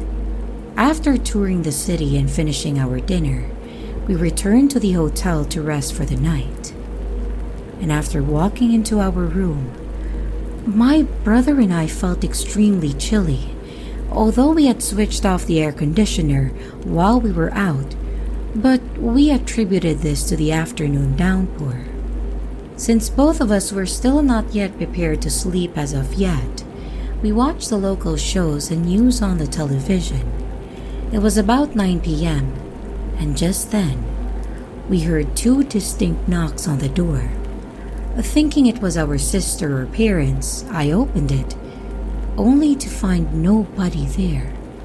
Odd, I thought, and informed my brother of my discovery, but he told me that it might have been sounds emanating from the other occupied rooms, which we had misinterpreted. And no sooner had he finished the sentence did the 2 of us hear another couple of knocks, albeit sounding louder and more furious than the previous 2. This time, it was coming from our bathroom. We looked at each other. We were the only 2 occupants of that particular room, and we're standing right next to each other in the bedroom. So, how could there possibly be strange sounds coming from the empty toilet? Hurriedly, My brother ran to take a look at the bathroom, with me closely behind, to check for burglars or any other objects which could have produced that noise. And as expected, everything was in their original place, with not a single soul to be found. So we quickly slammed the door shut and we leapt into our bed after turning off the television. During the night, my brother and I woke up a number of times, both feeling as though someone or something was stroking the soles of our feet. But we couldn't spot the culprit, despite the fact that we have left the light in the walkway lit. Already spooked by the sounds from the toilet, we took out our amulets. I wore a pra mai torani, while my brother wore a prakring. We recited some sutras, and fortunately, the annoying entity did not pay us a visit again. Thinking that the thing had finally left us for good, we let our guards down, not knowing the shape of things to come. The next day, although we yearned to share our experiences with the rest of our family, we ultimately decided not to, for fear of frightening them and turning the incident into our wet blanket, which would ruin the rest of our stay in Bangkok. However, during our daytime tour around the city, my brother accidentally sprained his ankle while walking down a flight of stairs when we were exiting a temple. Although I doubt this had anything to do with the hotel spirit, he was talking to me at that time and had probably not looked at his steps. So my brother had to swap his bed for my sister's so he could sleep in our parents' room that night. Since my sister was pooped from the day's walking, she fell into a deep slumber on her bed almost immediately after showering. Of course, as I was still rather invigorated despite the day's events, as usual, I made the decision to stay up and play some rounds of Battlefield on my laptop before going to sleep. As I was into my second round, I heard gasps from my sister. Thinking that she was just having a dream of some sort, I ignored them. But my sister continued, and later, groans. So I climbed out of my chair to ask her if she was okay, and by this time, she started to thrash and squirm about on her bed, and it was then when I felt something was terribly amiss. I shook her several times, but she didn't wake up from her apparent trance. In fact, her actions just became worse, and her head was snapping from side to side while her body was raising and subsequently slamming back into the bed with such force that the bed squeaked really loud, and I could actually feel the floor vibrate. She also appeared to be screaming silently, opening her mouth wide, and yet no sound came out. Now, my sister is of the rather slim and lightweight type, who could have not came crashing onto the bed so violently. And feeling extremely scared, I ran to my parents and quickly told them of the disturbances in my room. Without sparing another second, the three of us returned to my room, where my sister was still quaking and contorting about on her bed. My father quickly took out his own amulet and placed it against my sister's forehead before chanting some of the sutras he had memorized. My sister twisted for one last time before slumping back on her bed. My dad then quickly brought her into the bathroom and splashed some cold water on her face in an attempt to revive her. She did wake up this time, and although she was breathing a little erratically, she started crying and hugging my dad. He then took her into my parents' room, which after some comforting, my sister told us her horrifying story. Shortly after falling asleep, she suddenly woke up and saw a foul-smelling dark shadow with crimson eyes and a pair of cruel-looking claws at the foot of her bed. It then climbed onto her bed and then tried to kiss her with its forked tongue. So she gave it a huge slap across the face, and this obviously enraged it. It then ripped off her clothes and did ungodly things to her that I can't even stomach explaining here. It felt very painful for her, and she could feel her vitality being drained by this thing, and no matter how hard she tried to struggle, she could not get the demon off of her. She also mentioned that when she hit it across the back, her hand became coated with a layer of black smelly goo. All the while, it was mouthing lewd thoughts about her, but then it disappeared into thin air. My family became extremely appalled and concerned about what she said, and my father insisted on changing the hotel, although my mother told him that it was pointless, since it was the holiday season and it was already midnight. As such, we fetched my and my brother's belongings and brought them into my parents' room, where we pretty much stayed awake for the entire night. Needless to say, we checked out of the following morning, and when we related our horrific experiences to the receptionist, we were greeted by surprised expressions. Apparently, ghostly happenings were frequent in this hotel, but this was the first time a sexual attack by a spirit actually occurred. Nonetheless, they offered to refund us our money, and we gladly accepted it. We felt that the hotel cannot be held responsible for this. Over the next few days, my family brought my sister to several temples throughout the city, trying to understand what exactly had happened, or rather, why that thing chose to attack her. Finally, we chanced upon this old luangpor, or a head priest, who explained to us that it was a demonic entity that had targeted my poor sister, and it chose her because she seemed vulnerable since she was exhausted. But he then reassured us that although the attack was savage and traumatizing, she had not been harmed physically and could bring things back to normal by blessing her. He also gave her a small talisman to ward off any further attacks. My sister has since left the incident behind and is fine as of today, although I do not for a single moment doubt that she has completely forgotten about that fateful night in Bangkok.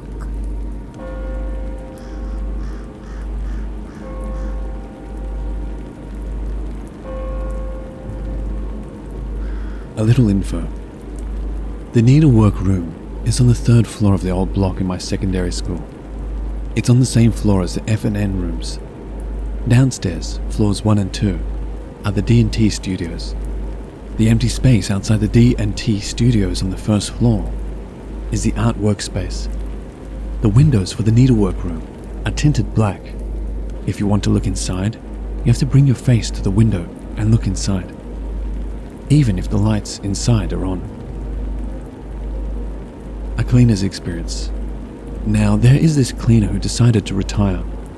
She isn't working anymore. Anyway, she lives really near the school, and she can see the school from her house. She'll turn off the light in the needlework room, but every time she looks at the school from her house, the lights are on. She's kind of curious about this, but she reckons that maybe some playful students or maybe teachers used the room after she cleaned it and forgot to turn off the lights. One day, she was cleaning the 3rd floor first. As usual, she turned off the lights. She then went downstairs to clean and such. When she reached the 1st floor and started cleaning the art space, she looked up and saw that the lights are on. Again. Thing is, no one went up. So why were the lights on? She got curious and decided to go up to investigate.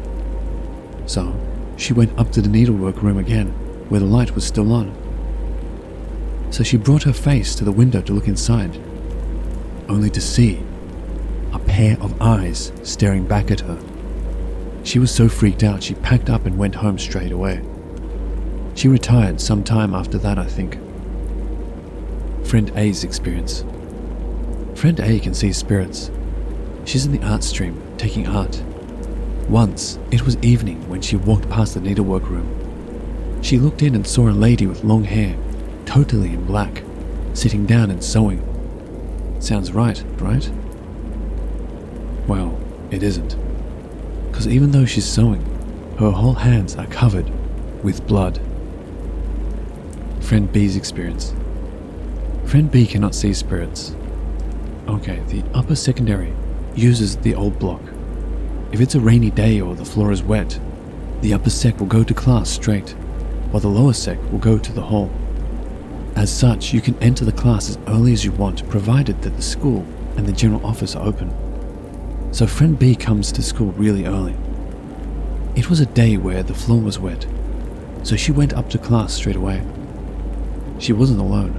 Some of her classmates were with her as well.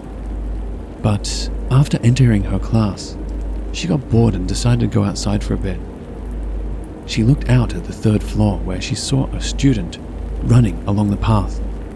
But the student was running at the same spot, even after a very long time. My personal experience. Okay, in my Sec 4 year, we had night classes every now and then. Friend C got really curious about the needlework room after hearing these stories. So she suggested going there to check it out after the night class. I was fine with it, so I agreed.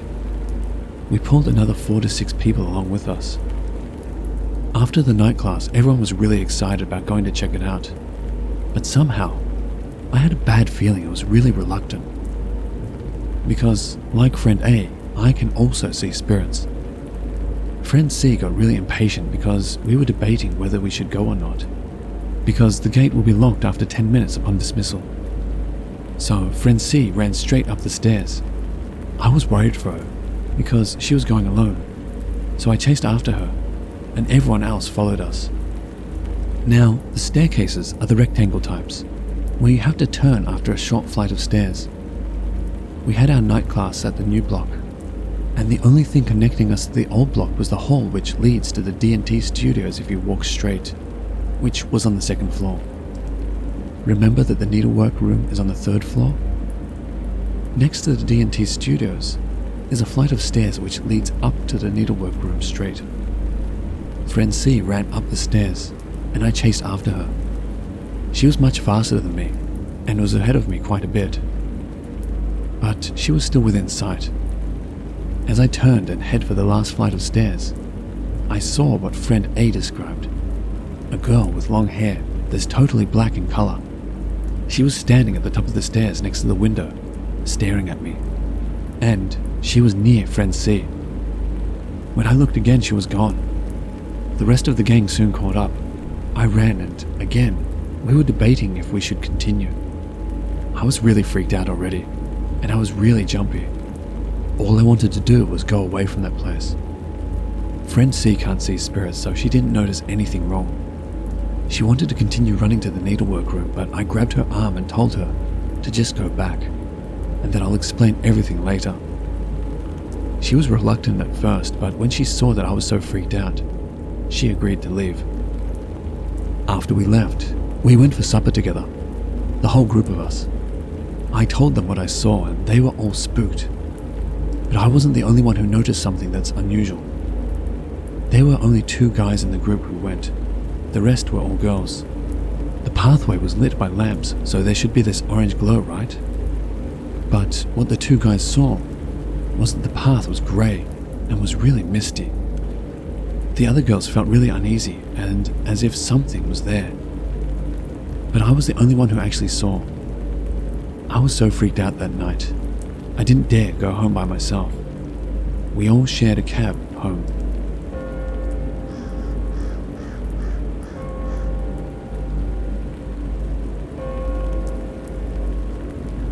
If you had studied in St. Patrick's before, you would have heard about the various ghost stories.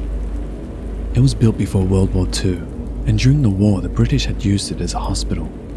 But it was later captured by the Japanese and they used it as an administrative building. The Japanese had a battle in there with the British, resulting in the death of soldiers and civilians. There are many stories about the school, but I'm going to share one that is not so well known as the staff did not want to frighten the students. During the war, the Japanese sent infantries to the compound to capture it. They did not use explosives and heavy artillery, as they wanted the building intact. There was this one Japanese soldier that was given the orders to kill anyone at a staircase near the current heritage room that leads up to the library currently. The Japanese soldier knew that there were civilians up the stairs and was going up there to kill them. But what he didn't know was that there was a British soldier up there waiting for enemies as well. He slowly approached the wooden stairs, and the very moment he peeked upwards, the British soldier shot him in the head. It is rumored that the ghost of the Japanese soldier still lingers there, trying to find people he was sent to kill. And many years ago, 5 construction workers were sent to replace the wooden steps to concrete. But when they took a nap there, all 5 of them died in their sleep. The steps were eventually replaced to concrete and the walls repainted, but still, it is said that you can still see the bloodstains of the Japanese soldier on the wall.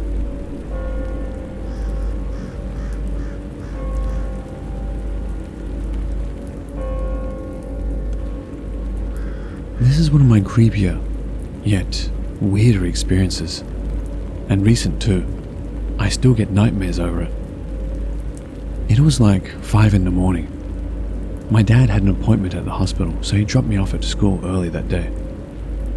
Seeing that I had 2 whole hours to kill, I headed over to the food court nearby to get some early grub. There's a store I like, which opens up early to prepare the food. I'm an exception, seeing how I've regularly ordered from them, so they allowed me to take away some food.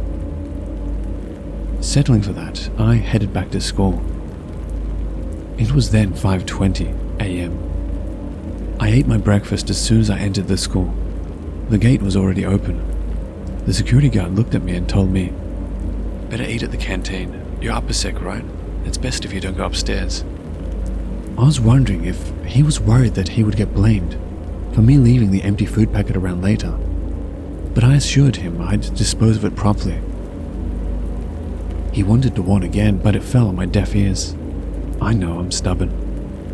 Anyway, I managed to finish my food once I hit the 3rd floor, which was my class's level. I threw away the empty containers properly like the good boy I was.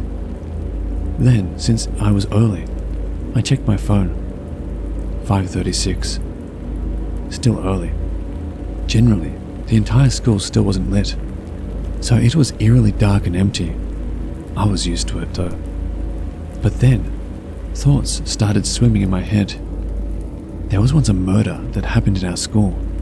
I'm not sure about the facts, but a woman committed suicide in one of our level 3 classrooms.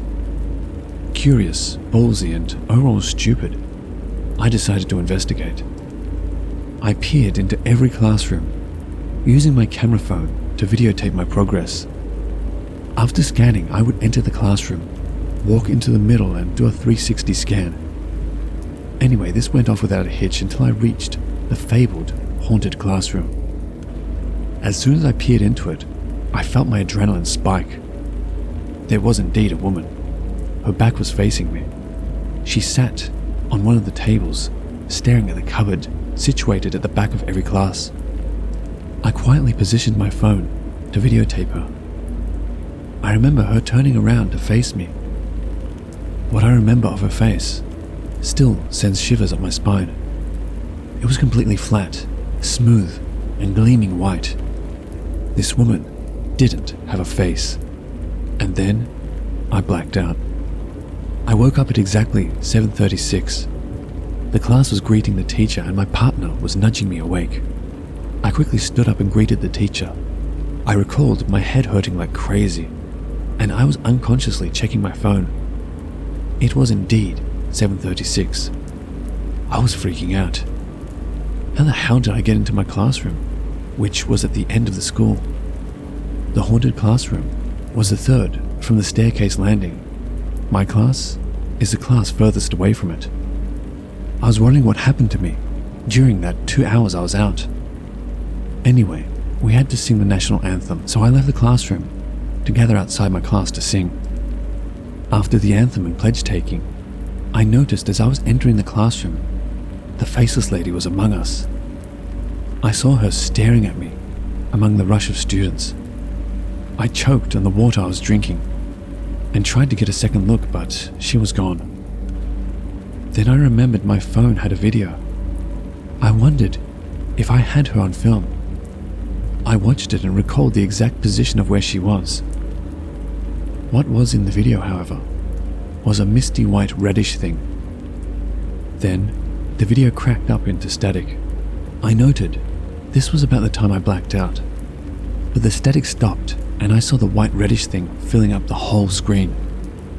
I deleted the video at that point, and throughout the whole day I kept catching brief glimpses of her when I least expected it. The toilet, science lab, canteen. I really freaked out at that point. I made an excuse and got an early dismissal form. It was 11 when I finally couldn't take it anymore. As I left the school, the security guard stopped me and chided me. "See, told you to eat in the canteen. What did you see?" I related what had happened. He spoke quickly. "She must have possessed you during those 2 hours. Never mind. Go home, talk to your elders and ask them to bless you. It will be fine. And if anyone calls your name, just don't look behind. Turn your whole body around." This time I listened to his words and headed home by cab. I plugged the MP3 into my ears and played music as loud as my eardrums could take to drain out any other noises. As soon as I reached my home, my grandmother knew what happened and quickly let me in. She asked me to stand in front of an effigy of the Goddess of Mercy, and she blessed me. I headed for the toilet soon after. What I saw in the mirror was scary. My face was pale, very pale, and I had blood trickling from my temple to my neck. I quickly washed away the blood, took a bath, applied some first aid and slept. I woke up at roughly 9 that night. I knew I was dreaming, but I couldn't recall what it was. But as I thought hard about this, I recalled what I was dreaming. The faceless woman. We looked at each other face to face throughout the whole dream. This happened a week ago. I'm still having the nightmares, but it's getting less and less. And I hardly see the faceless woman anymore. Thank God, actually.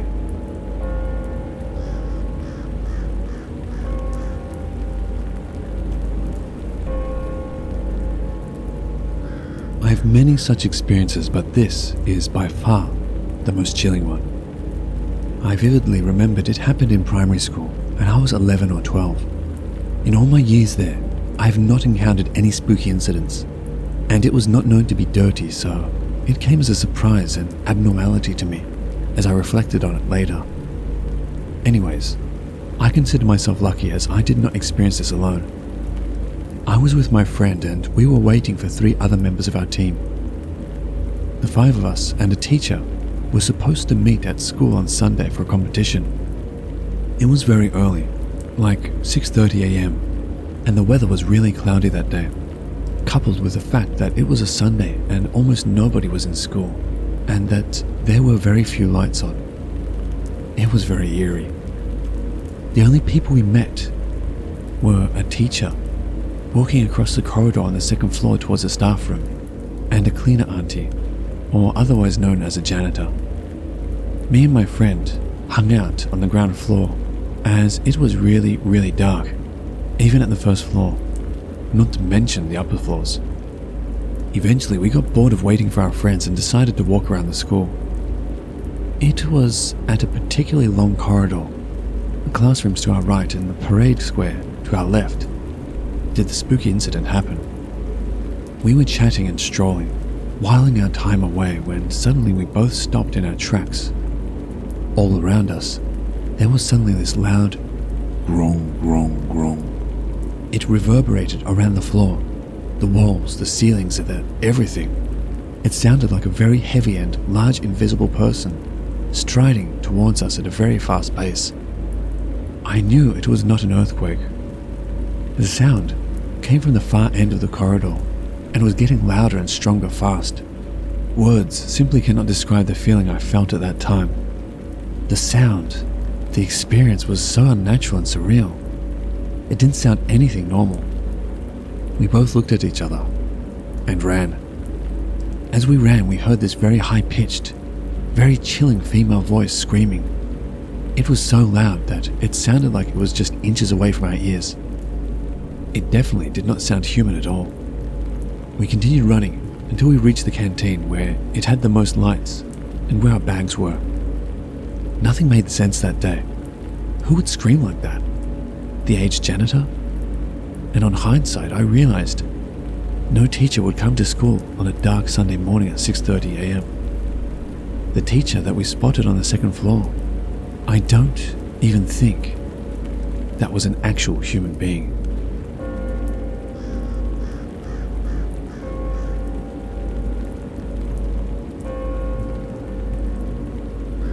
This was something I've personally experienced in my old primary school. Rumor has it that the girls' toilet on the second level is haunted. It is also the only student toilet to which has a full view mirror facing the doorway. The school I was at had a funny rule where students are to go in twos for a toilet break. For some reason, I never knew why. It is a very old school, and in 2000 they pulled it down. It was called BKPS, short form, located at Kalang. It was after PE, where students were then required to change out of their PE attire to normal school uniform. As there was more than one class taking PE each time, the toilet was usually full, as everyone was changing out of their attire.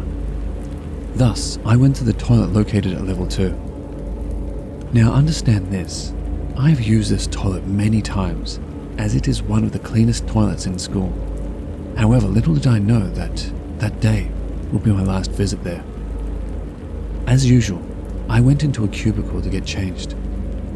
While changing, I heard someone from the next cubicle flushing the toilet, which was weird as not many students use this toilet. Not paying much attention to it, I continued to mind my own business.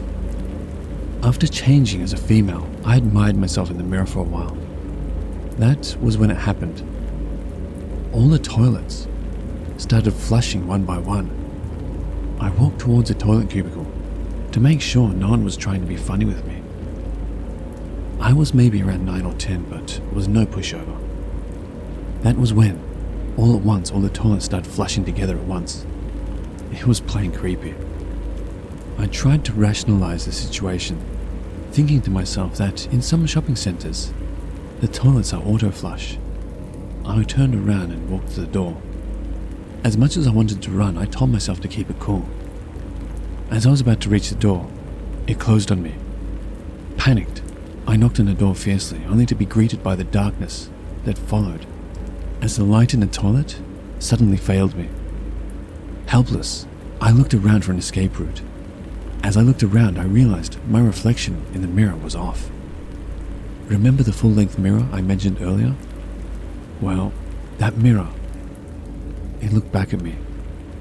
But what was funny was that the me in the mirror had blank eyes, like emotionless, with totally no facial expression at all. While here I am trying not to have a heart attack. It was then that I saw a bright light and was pulled out of the toilet, only to see the cleaner auntie giving me a disapproving look. Speaking in Mandarin, she told me, "You, I tell you many times don't use this toilet, and you never listen. See what happens? If I didn't come quick enough, maybe you would become the girl inside the mirror already. Hurry, go back to class." After that incident, I tried many times to convince the cleaner auntie to tell me the story of the girl in the mirror, but every time she rejected me. Only one time did she reply, "Kid, don't mess with things you don't know."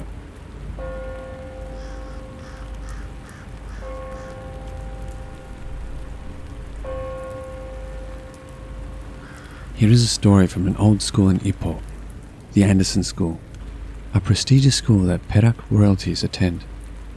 Is now 123. It opened in 1909. This school has a boarding school for non-Ipoh students and also house athletes. The school is separated by a small river from Fair Park. Fair Park had a very old building which is now demolished and replaced with new shops. Back then the dormitory faced this old building, The story goes that an athlete, bright and young, had to train until late evening almost every day. When he got back to his dormitory, walking in the corridors, he could hear tap, tap, tap sounds. Every time when he turned his head, he found no one and shrugged it off. This continued for quite some time, and it bothered him.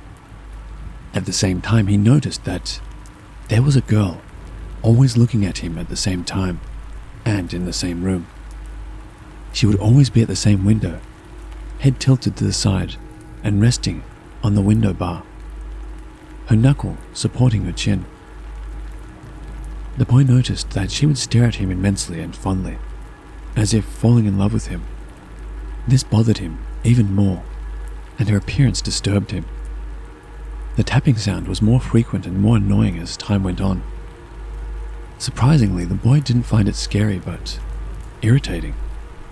Every time he looked back, he found no one. One day, after he had performed his training routine, he walked back to his hostel and headed to his room. This time, he heard the tapping sound again. He stopped to listen carefully, and the tapping sound stopped too. When he sped up, the tapping tempo increased. Irritated, he turned his head to look back again, but this time he did something differently. He looked at the ground. To his horror, he saw the girl was crawling on the floor, following him and making the tapping sounds with her elbow. Her lower part of the body was gone, so she needed to crawl for mobility.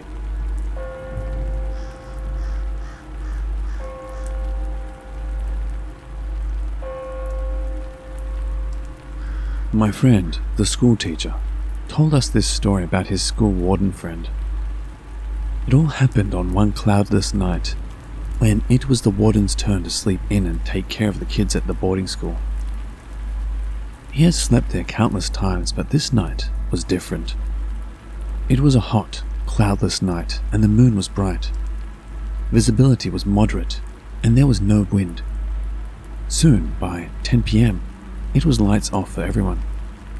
The warden's room was on the second floor. The hostel was overlooking 2 basketball courts. The school was in a semi-rural area of Singapore. The warden was instinctively awoken at 2 a.m. He did not know why he had suddenly awoken.